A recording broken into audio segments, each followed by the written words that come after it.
Hello students, welcome back. हम mitochondria discuss कर रहे थे।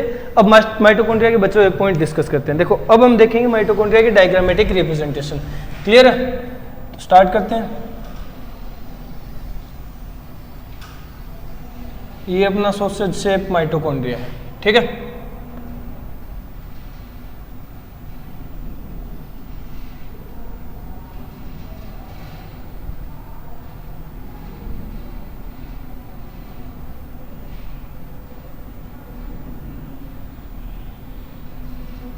ये अपना सॉसेज शेप माइटोकॉन्ड्रिया है।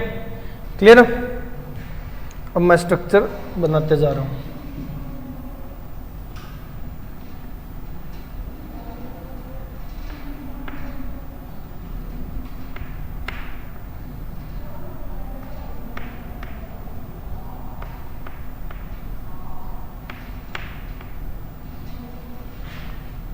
स्ट्रक्चर को ध्यान से देखना और समझने की कोशिश करना। ये इनर माइटोकॉन्ड्रियल मेम्ब्रेन पे मैं कुछ स्पेशल स्ट्रक्चर्स बना रहा हूँ, ठीक है।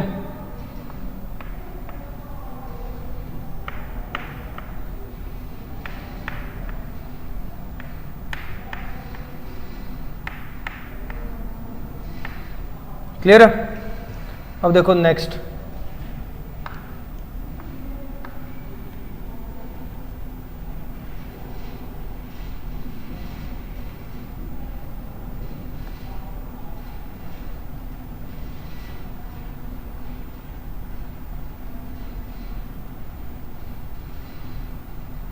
इनर माइटोकॉन्ड्रियल मेम्ब्रेन की बात चल रही है, इसमें स्पेशल स्ट्रक्चर्स डिस्कस कर रहे हैं हम लोग, ठीक है।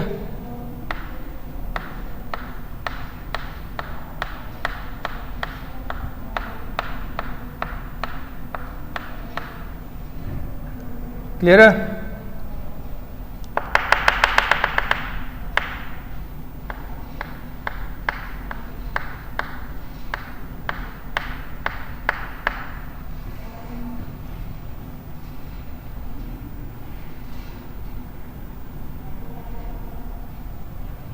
ये माइटोकॉन्ड्रिया है, ठीक है। ये क्या है? माइटोकॉन्ड्रिया। अब माइटोकॉन्ड्रिया की लेबलिंग करना स्टार्ट करते हैं। देखो, सबसे पहले ये जो आउटर सरफेस है इसको बोलते हैं आउटर माइटोकॉन्ड्रियल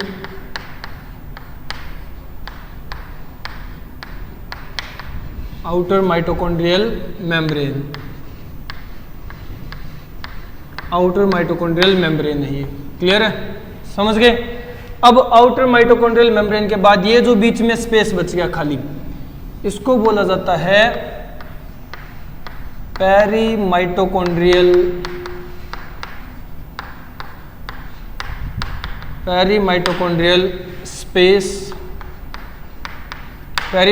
स्पेस यानी पीएमएस, या फिर इसे बोला जाता है इंटरमेम्ब्रेन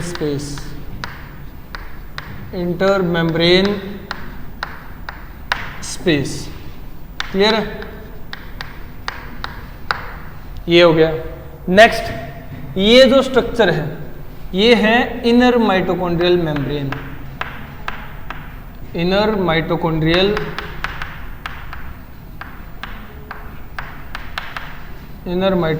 मेम्ब्रेन। क्लियर है? समझ गए? नेक्स्ट ये मैट्रिक्स है ही, हम लोगों ने यही नाम दे दिया इसे। बाकी स्ट्रक्चर्स क्या है? ये जैसे ये पार्ट है, ये है इस माइटोकॉन्ड्रिया का 70S यहाँ सेडबर्ग यूनिट कोफिशिएंट है, 70S राइबोसोम। क्लियर हो गया? समझ गए? ये क्या है? ये स्ट्रक्चर, ये इसका डबल स्ट्रैंडेड सर्कुलर डीएनए है। क्लियर है? समझ गए? नेक्स्ट ये जो मैंने ग्रीन डॉटेड जैसा स्ट्रक्चर बनाया है, ये कुछ एंजाइम्स है। यहां नजर नहीं आ रहा होगा ना? चलो इस साइड बना देता हूं मैं। ये क्या है? एंजाइम्स। क्लियर है? और ये जो रेड कलर वाला स्ट्रक्चर दिख रहा है यहाँ, ये हैं आरएनएज। आरएनएज। क्लियर है? अब सिर्फ एक पार्ट बचा है। क्या? एक पार्ट बचा है, ये ब्लू कलर्ड स्ट्रक्चर, ये मशरूम जैसे स्ट्रक्चर जो तुम लोगों को दिख रहे हैं, ये हैं F0 F1 particle. F0 F1 particle. Clear है? ये लेबलिंग थी माइटोकॉन्ड्रिया के डायग्राम की। ये लेबलिंग थी माइटोकॉन्ड्रिया के डायग्राम की। अब देखो इसमें पार्ट क्या बने। पहला तो outer membrane, outer mitochondrial membrane होगी, जिसको आउटर मेम्ब्रेन बोलते हैं हम लोग। फिर इनर मेम्ब्रेन। इन दोनों के बीच में जो स्पेस बच गया उसे पेरी माइटोकॉन्ड्रियल स्पेस या पीएमएस या फिर इंटरमेम्ब्रेनल स्पेस बोलते हैं। क्लियर है? नेक्स्ट, अगर अंदर के स्ट्रक्चर की बात करूं तो मैट्रिक्स है। मैट्रिक्स इसके अंदर के जो रीजन होगा उसको कहा जाता है। फिर यहाँ 70S राइबोसोम होगा, इसका डबल स्ट्रैंडेड सर्कुलर डीएनए होगा जो प्रोकैरियोटिक ओरिजिन को बताते हैं। दोनों चीजें, आरएनएज होंगे और कुछ एक्स्ट्रा एंजाइम्स होंगे। क्लियर है? और ये पिन हेड पार्टिकल्स होंगे न्यूमरस, जिन्हें कहा जाता है क्या? F0 F1 particles. अब इनर माइटोकॉन्ड्रियल मेम्ब्रेन की ये जो फोल्डिंग बनी हुई है ना, इनर माइटोकॉन्ड्रियल मेम्ब्रेन की ये जो फोल्डिंग बनी हुई है, अंदर की तरफ फोल्ड बना हुआ है, इस तरह के स्ट्रक्चर को बोला जाता है क्रिस्टे। ये हैं क्रिस्टे। ठीक है? समझ गए? तो ये सारे स्ट्रक्चर्स हैं एक माइटोकॉन्ड्रिया की पर्टिकुलर डायग्राम में। ठीक है? अगर डायग्रामेटिक रिप्रेजेंटेशन देखें हम लोग तो। अब बात कर लेते हैं एक एक करके सभी पार्ट्स की। तो देखो, हम लोगों ने सबसे पहले नोट डाउन किया outer mitochondrial membrane. Outer mitochondrial membrane की कैरेक्टरिस्टिक है कि ये कंटिन्यूअस होती है। ठीक है? कंटिन्यूअस मेम्ब्रेन है। क्लियर है? समझ गए ये चीज? तो नेक्स्ट, पेरी माइटोकॉन्ड्रियल स्पेस जो है, ये स्पेस है दोनों मेम्ब्रेन के बीच में, ये लिखने की जरूरत है नहीं। यहाँ क्या होता है? यहाँ एक तो बीटा ऑक्सीडेशन ऑफ फैट के लिए ये स्पेस काम करता है। Beta oxidation of fat. ठीक है? इस वजह से काम आता है। और सेकंड, ये आउटर एक्वस चेंबर कहलाता है। ठीक है? Outer aqueous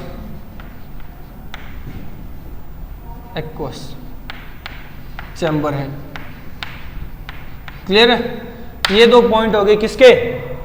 PMS, peri mitochondrial space के। क्लियर है? यानी इंटरमेम्ब्रेनल स्पेस जो है। अब इनर माइटोकॉन्ड्रियल मेम्ब्रेन पे आते हैं। ठीक है? इनर माइटोकॉन्ड्रियल मेम्ब्रेन पे आते हैं तो देखो,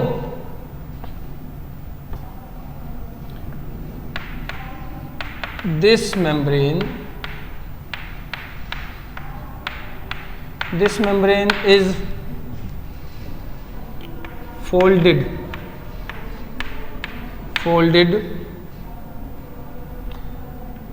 to form क्रिस्टे। ये मेम्ब्रेन फोल्डेड होती है क्रिस्टे बनाने के लिए, which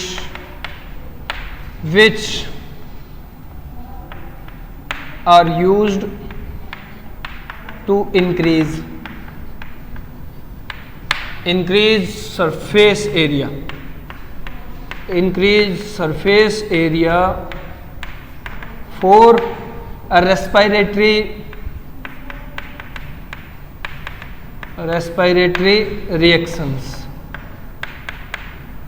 रिएक्शंस के लिए सरफेस एरिया ज्यादा चाहिए होता है। इसके लिए क्रिस्टा बनाए गए जो इस इनर माइटोकॉन्ड्रियल मेम्ब्रेन की फोल्डिंग के कारण बने हैं। ठीक है? इसके फोल्ड होने की वजह से बने हैं। Clear?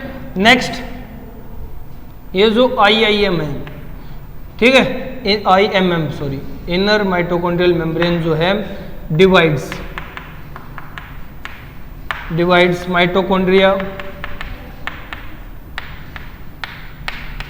Mitochondria into 2 aqueous chamber.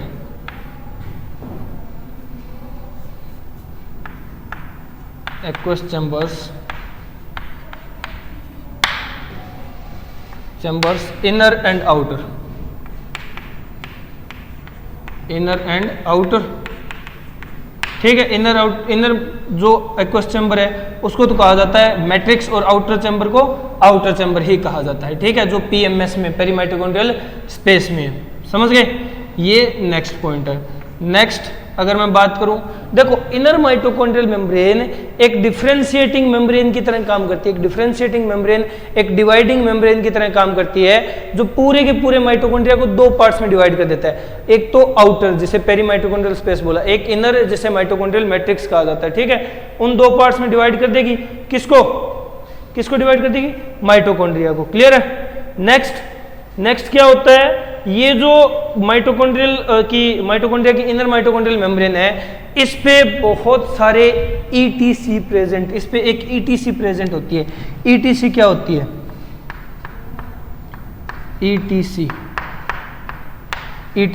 Etc है electron transport chain. Electron transport chain formed from various electron या various respiratory pigments,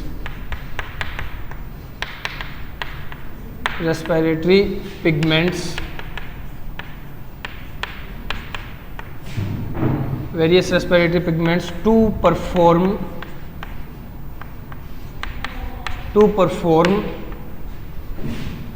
ETS, और S। ETS परफॉर्म करने के लिए रेस्पिरेटरी पिगमेंट्स एक चेन बनाते हैं जिसको ETC बोलते हैं, इलेक्ट्रॉन ट्रांसपोर्ट चेन। ETS क्या है? ETS है electron transport system. Electron transport system ETS बोला जाता है। तो ये ETS के लिए जो रेस्पिरेटरी पिगमेंट्स होते हैं वो चेन की फॉर्म में अरेंज होते हैं, और वो चेन प्रेजेंट होती है IIM पे, इनर माइटोकॉन्ड्रियल मेम्ब्रेन पे प्रेजेंट होती है वो चेन। क्लियर है? और वो चेन वेरियस रेस्पिरेटरी पिगमेंट्स की बनी हुई होती है, जो किस काम आने वाले हैं? ETS परफॉर्म करने के काम आने वाले। ETS है रेस्पिरेटरी मैकेनिज्म का एक most important part, most important reaction, electron transport chain, electron transport system बोलते हैं जिसे। ठीक है, समझ गए? क्लियर है ना? अब देखो नेक्स्ट पार्ट, नेक्स्ट जो है पोर्शन वो क्या है कि क्रिस्टे क्या है? ये various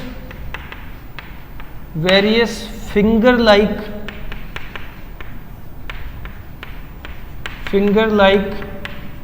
projections,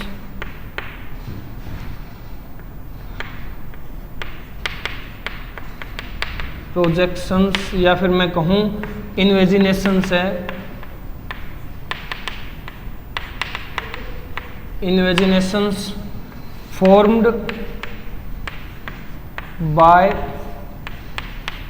IMM, inner mitochondrial membrane के द्वारा बनाए गए बहुत सारे फिंगर लाइक प्रोजेक्शंस हैं। ठीक है, बहुत सारे फिंगर लाइक प्रोजेक्शंस हैं इनर माइटोकॉन्ड्रियल मेम्ब्रेन, इसकी बात हो रही है। ठीक है, ये तो बैक्टीरियल ओरिजिन स्पेसिफाई करने वाले पार्ट हैं ही। क्लियर हो गया ना?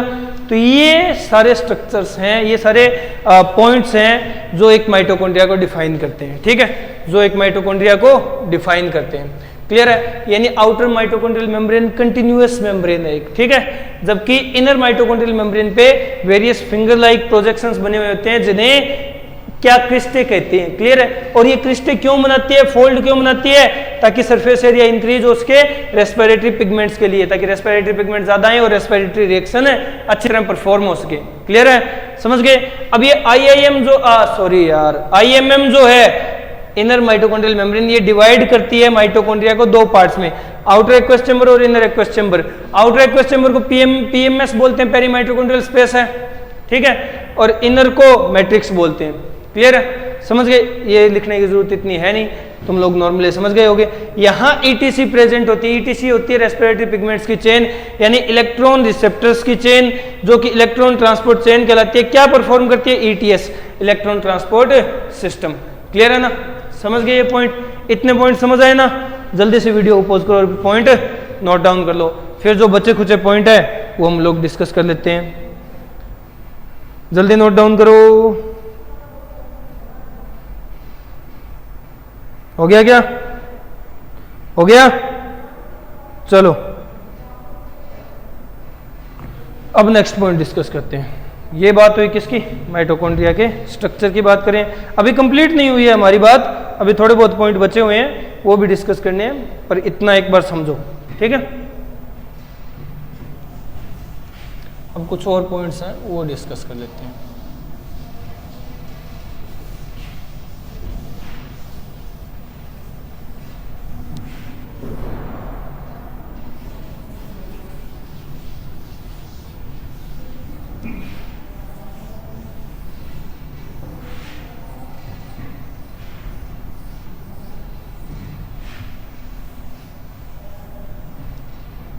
देखो अब हम किस पॉइंट की बात करने वाले हैं।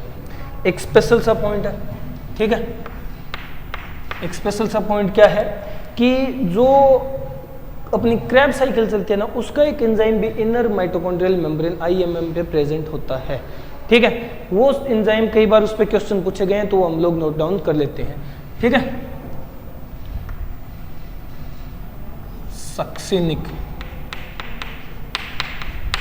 Succinic dehydrogenase,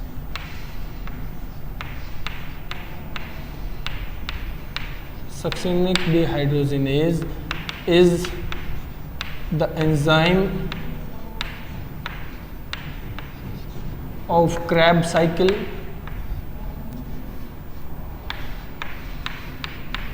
Krebs cycles which is present on inner mitochondrial membrane. सिर्फ यही एक एंजाइम होता है क्रैब साइकिल का जो इनर माइटोकॉन्ड्रियल मेम्ब्रेन पे प्रेजेंट रहता है। तो क्रैब साइकिल कहाँ परफॉर्म होती है, ये परफॉर्म होती है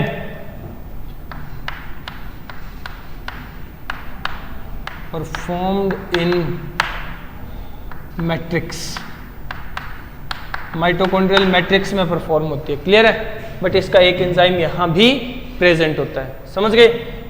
ये होगी बात किसकी, एक एंजाइम की जो स्पेशल है। अब बात कर लेते हैं functions of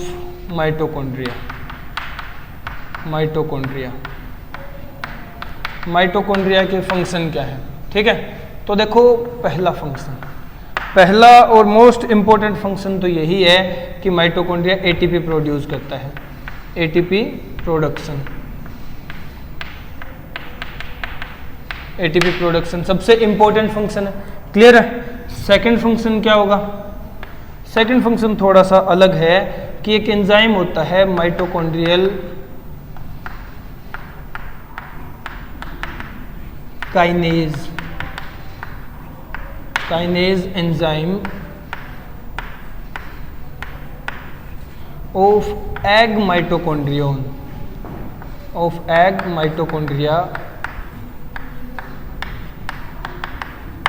mitochondria which makes the egg yolk more viscous, ठीक है। hence egg can be stored for more time। Egg ज़्यादा लंबे समय तक स्टोर करके रख सकें, ज़्यादा लंबे टाइम तक यूज कर सकें एग को, इसके लिए एक एंजाइम होता है माइटोकॉन्ड्रियल, ठीक है, माइटोकॉन्ड्रियल काइनेज एंजाइम जो एग के माइटोकॉन्ड्रिया में प्रेजेंट होता है। और ये एंजाइम क्या करता है, ये उसकी योल्क को विस्कस बना देता है। ये क्या करता है, ये माइटोकॉन्ड्रिया की योल्क को विस्कस बना देता है। विस्कस बनाने से क्या होगा, वो लंबे टाइम तक खराब नहीं होगा, क्लियर है। खराब नहीं होगा तो यूज हो जाएगा, ज्यादा लंबे टाइम तक यूज कर सकते हैं ना हम लोग, ठीक है। नेक्स्ट अगर मैं बात करूं, देखो ये एग वाला जो पॉइंट है ना इसका, ये मोस्ट इंपोर्टेंट पॉइंट है, one of the most important point कहलाता है ये, क्लियर है। नेक्स्ट अगर मैं बात करूं, जो एग है, एग के अंदर माइटोकॉन्ड्रिया में जो एंजाइम है माइटोकॉन्ड्रियल काइनेज, वो तो काम कर देगा, चलो ठीक है। थर्ड कि एग के जो माइटोकॉन्ड्रिया होते हैं all mitochondria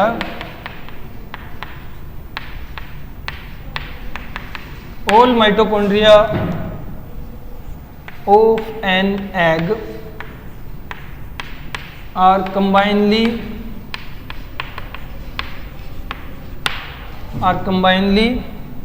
called nuclei। उनको इकट्ठा करके न्यूक्लियाई कहा जाता है। क्या कहा जाता है? न्यूक्लियाई। ठीक है, ये एक स्पेशल सा पॉइंट है। और एक फोर्थ फंक्शन क्या होगा? माइटोकॉन्ड्रिया हेल्प करता है साइटोप्लाज्मिक इनहेरिटेंस में। साइटोप्लाज्मिक इनहेरिटेंस, ठीक है, ये भी एक स्पेशल पॉइंट है, स्पेशल फंक्शन है माइटोकॉन्ड्रिया का। क्लियर है? साइटोप्लाज्मिक इनहेरिटेंस में हेल्पफुल है, वहां पार्टिसिपेट करता है। ये फोर्थ फंक्शन है माइटोकॉन्ड्रिया का। क्लियर है? समझ गए? चलो ये यहां ना लिख करके मैं यहां लिख देता हूं।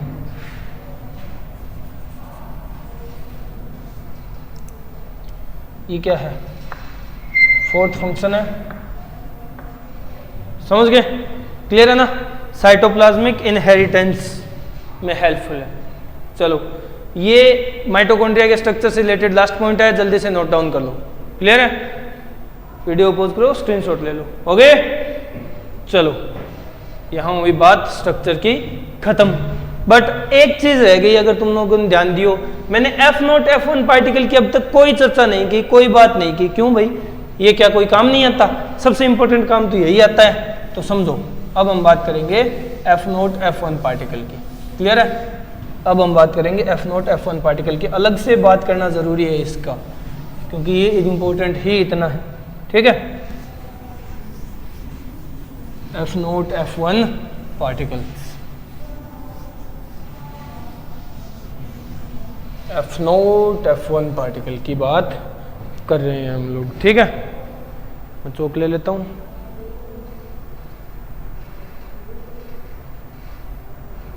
चलो अब बात करते हैं किसकी? F0 F1 particle. F0 F1 particle, इसको ऑक्सीसोम भी कहा जाता है। इसको ऑक्सीसोम भी कहा जाता है और इसे एटीपेज कॉम्प्लेक्स भी कहा जाता है। एटीपेज कॉम्प्लेक्स भी कहा जाता है। ठीक है, one of the most important structure है माइटोकॉन्ड्रिया का। क्लियर है ना? समझ गए? F0 F1 particle. अब देखो, अगर बात करें क्या होता है, तो ये क्या होते हैं? Various pin head particles. Various pin head particles, pin head यानी पिन का जो सिर होता है उस जैसे पार्टिकल्स होते हैं।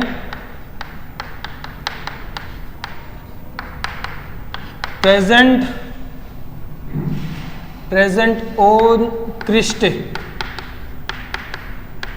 Cristae of inner mitochondrial membrane, IMM। Inner mitochondrial membrane के क्रिस्टों पे प्रेजेंट होते हैं। क्रिस्टे जितने भी बनते हैं उसमें IMM में उस पे प्रेजेंट होते हैं क्या?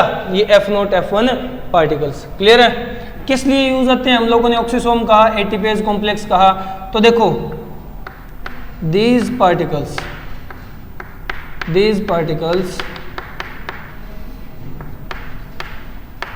ठीक है, या फिर मैं कहूं प्रोटीन स्ट्रक्चर्स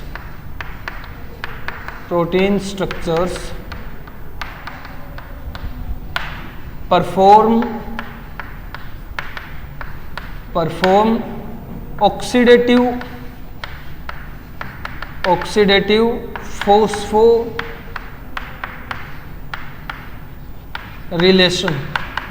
ऑक्सीडेटिव फोस्फोरिलेशन ये बहुत इंपॉर्टेंट मैकेनिज्म होता है। नाम अगर जिस दिन तुम लोग समझने लग गए ना प्रोसेस का, तो समझ लेना बेड़ा पार हो रहा है। ऑक्सीडेटिव फोस्फोरिलेशन, ऑक्सीडेटिव मतलब ऑक्सीजन, ठीक है, ऑक्सीडेशन होगा वहां पे। ठीक है, फोस्फोरिलेशन फॉस्फोरिलेशन का मतलब फॉस्फेट का रिलेशन बना रहे हैं। अब फॉस्फोरिलेशन जहां आ जाए समझ लेना एटीपी फॉर्म हो रही है, क्योंकि एडेनोसिन डाइफॉस्फेट के साथ एक फॉस्फेट जोड़ के एडेनोसिन ट्राइफॉस्फेट बनाते हैं हम लोग, ठीक है, क्लियर है ना, ये फॉस्फोरिलेशन होती है। नेक्स्ट पॉइंट कि ये क्या करते हैं, सिंथेसाइज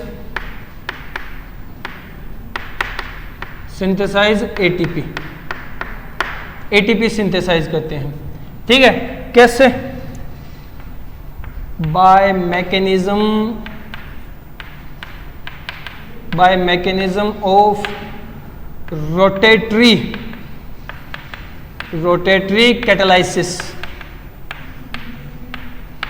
रोटेटरी कैटालाइसिस के मैकेनिज्म से एटीपी बनाते हैं, ठीक है। अब ये क्या है तो देखो, अब हमें स्ट्रक्चर देखनी पड़ेगी, तो ये आईएमएम है, इनर माइटोकॉन्ड्रियल मेम्ब्रेन है, इस पे प्रेजेंट है किस तरह से, देखो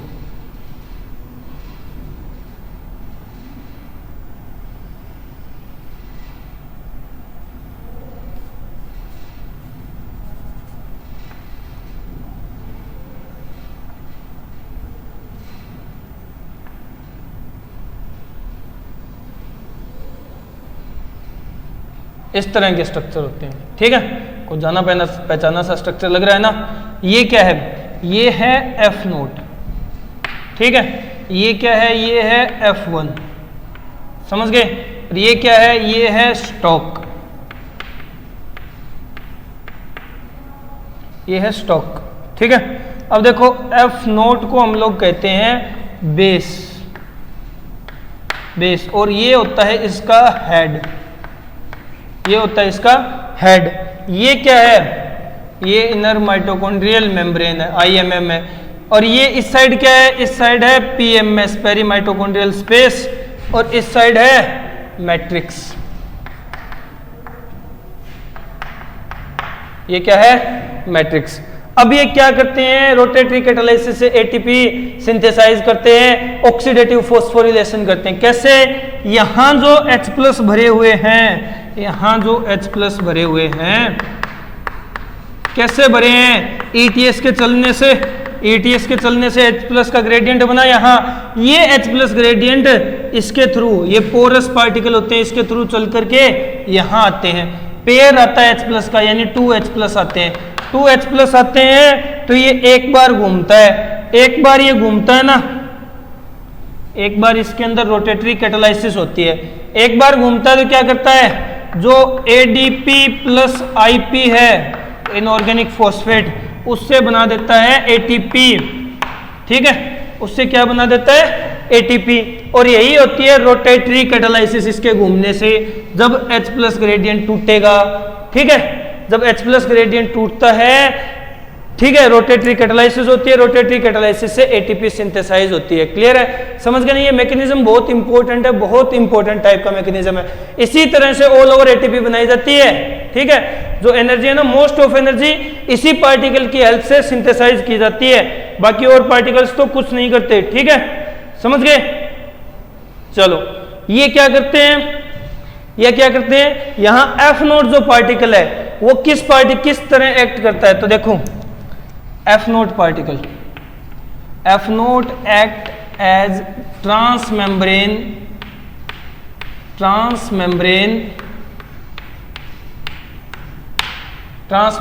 protein, F naught act as transmembrane protein,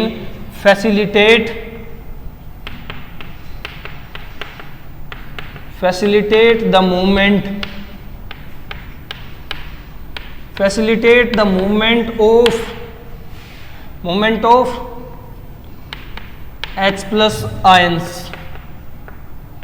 ions from PMS perimitochondrial space to matrix, ठीक है। मैट्रिक्स में देखो क्या होता है, F नोट जो पार्टिकल है वो ट्रांसमेम्ब्रेन प्रोटीन की तरह एक्ट करता है, प्रोटीन पार्टिकल्स हैं वो हम लोग जानते हैं, ट्रांसमेम्ब्रेन है क्योंकि ये इस IMM के थ्रू एक मेम्ब्रेन के आर पार मूवमेंट करवा रहा है H+ आयंस की, ठीक है, फ्रॉम PMS टू मैट्रिक्स, समझ गए? इसलिए हम लोगों ने कहा कि ये ट्रांसमेम्ब्रेन की तरह काम करता है। रोटेटरी कैटालाइसिस से क्या करता है? एटीपी सिंथेसाइज कर लेता है। ये इस स्ट्रक्चर का मोस्ट इंपोर्टेंट पॉइंट मान सकते हो तुम लोग। और एक ये भी कि यहाँ ऑक्सीडेटिव फॉस्फोरिलेशन होती है, यानी ऑक्सीडेशन से फॉस्फोरिलेशन होती है। ये जो H+ आई है ये आगे जाकर के ऑक्सीजन के साथ जुड़ करके H2O मॉलिक्यूल बनाएंगे। ठीक है, क्लियर है ना? तो H+ का क्या हो रहा है, यहाँ ऑक्सीजन जुड़ रही है तो ऑक्सीडेशन ही कहेंगे। क्लियर है? तो ये हो गया F0 F1 particle oxysome ATPase complex. समझ आया?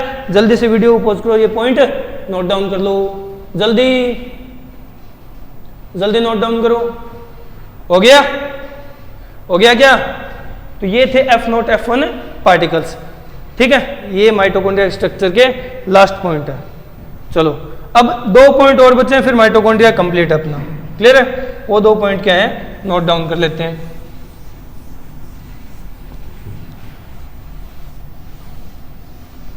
वो 2 पॉइंट क्या है हम लोग नोट डाउन कर लेते हैं। तो देखो, माइटोकॉन्ड्रिया की बात चल रही थी, स्ट्रक्चर वगैरह सब कुछ अच्छी तरह कंप्लीट कर लिया है, सारे पार्ट्स का फंक्शन जान गए हैं। अब हम बात करते हैं माइटोकॉन्ड्रिया के बायोजेनेसिस की। ठीक है, बायोजेनेसिस ऑफ माइटोकॉन्ड्रिया। माइटोकॉन्ड्रिया के बायोजेनेसिस की बात करते हैं। माइटोकॉन्ड्रिया बनता कैसे है? तो देखो, due to bacterial origin, due to bacterial origin mitochondria multiplies, mitochondria multiplies by binary fusion, binary fusion. Clear है? बैक्टीरियल ओरिजिन के कारण माइटोकॉन्ड्रिया बाइनरी फ्यूजन के मैकेनिज्म से मल्टीप्लाई करता है। ये माइटोकॉन्ड्रिया की बायोजेनेसिस है। क्लियर है? समझ गए? तो ये लास्ट पॉइंट था। मैं हट जाता हूं, वीडियो पॉज करो और पॉइंट नोट डाउन कर लो। समझ गए? तो ये माइटोकॉन्ड्रिया की बायोजेनेसिस थी और ये माइटोकॉन्ड्रिया का लास्ट पॉइंट था। ठीक है, यहां माइटोकॉन्ड्रिया होता है कंप्लीट। नेक्स्ट लेक्चर में नेक्स्ट स्ट्रक्चर स्टडी करेंगे। Okay, good bye.